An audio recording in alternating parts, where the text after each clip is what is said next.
لله رب العالمين والصلاة والسلام على سيد المرسلين محمد وآله وأصحابه أجمعين أما بعد أعوذ بالله من الشيطان الرجيم بسم الله الرحمن الرحيم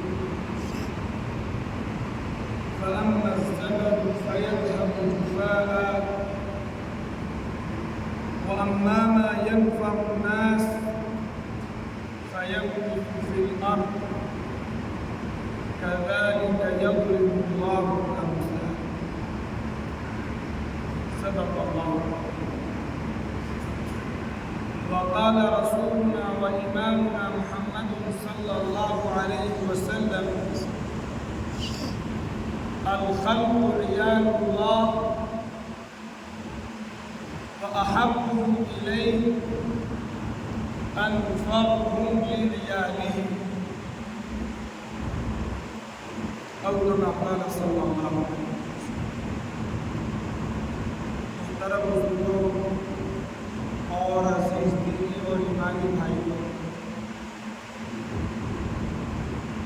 اللہ رب العزت نے قرآن مقدس کی اس آیت کے اندر ایک اصول بتایا. وہ اصول اگر ہماری زندگیوں میں ہے تو ہمیں کوئی ذلیل نہیں کر سکتا ہے، ہمیں کوئی بے عزت نہیں کر سکتا ہے، اور ہمیں کوئی مٹا نہیں سکتا. اور اگر وہ اصول ہماری زندگی کے اندر نہیں ہے تو ہمیں مٹا دیا جائے گا، یا پھر ہمیں بے عزتی کے ساتھ، ذلت کے ساتھ، بے حیثیتی کے ساتھ دنیا میں جینے کا حق. وہ اصول یہ ہے کہ جو چیز نافع ہو، نفع بخش ہو، فائدہ پہنچانے والی ہو، اللہ رب العزت فرماتے ہیں کہ اس چیز کو زمین میں ثبات اور استقرار اور اسے زمین میں رہنے کا اور بلندی اور برتری کا حق ہے. اور جو چیز بے حیثیت ہو جائے گی، اپنی ذمہ داری کھو دے گی، پھینا اور جھاگ ہوگی، تو اسے زمین میں بقا اور دوام نہیں. اب اس آیت کے تناظر میں ہم اور آپ اپنا جائزہ لیں، اپنی کمیونٹی کا جائزہ لیں، اور جو ہمارے بزرگان دین تھے، جو ہمارے سلف تھے، جو ہمارے پہلے کے لوگ تھے، ان کی زندگیوں کا جائزہ لیں. محترم بزرگوں، دوستوں، اللہ رب العزت نے پوری دنیا کو اپنا کنبہ قرار دیا. فرمایا الخلق عیال اللہ.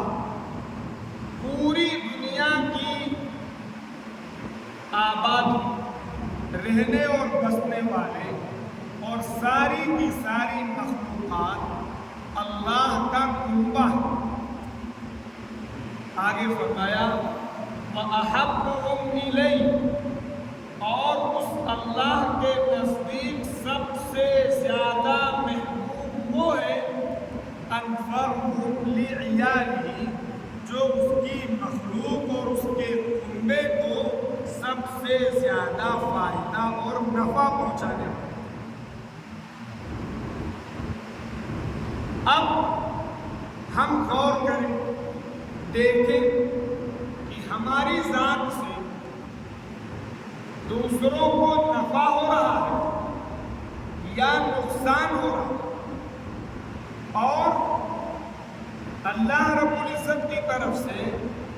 جو ہمیں صلاحیت، جو ہمیں استعداد، جو ہمیں توانائی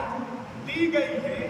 اس توانائی کو ہم صرف اپنی ذات کے آرام کے لیے، اپنی ذات کی راحت کے لیے،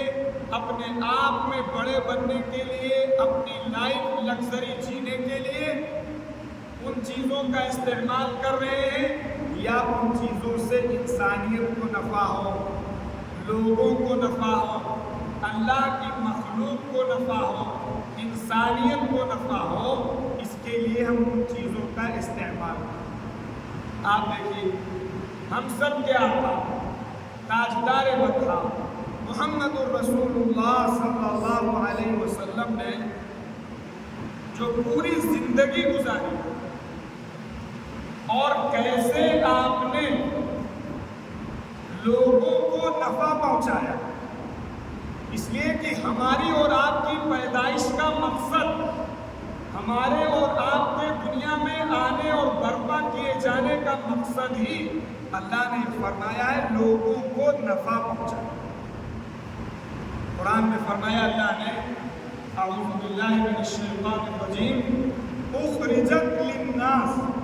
کنتم خیر امت اخرجت للناس،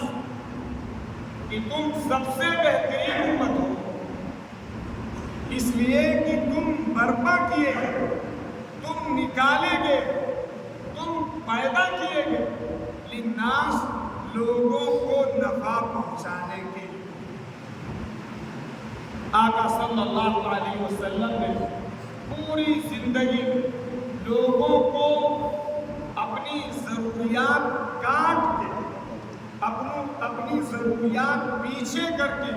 آپ صلی اللہ علیہ وسلم نے لوگوں کو نفع پہنچایا۔ لوگ تو لوگ ہیں، آپ نے جانوروں تک کے ساتھ وہ سلوک کیا ہے جس سلوک کی نظیریں کسی اور دوسرے دھرم گرو کی زندگیوں میں نہیں مل سکتی۔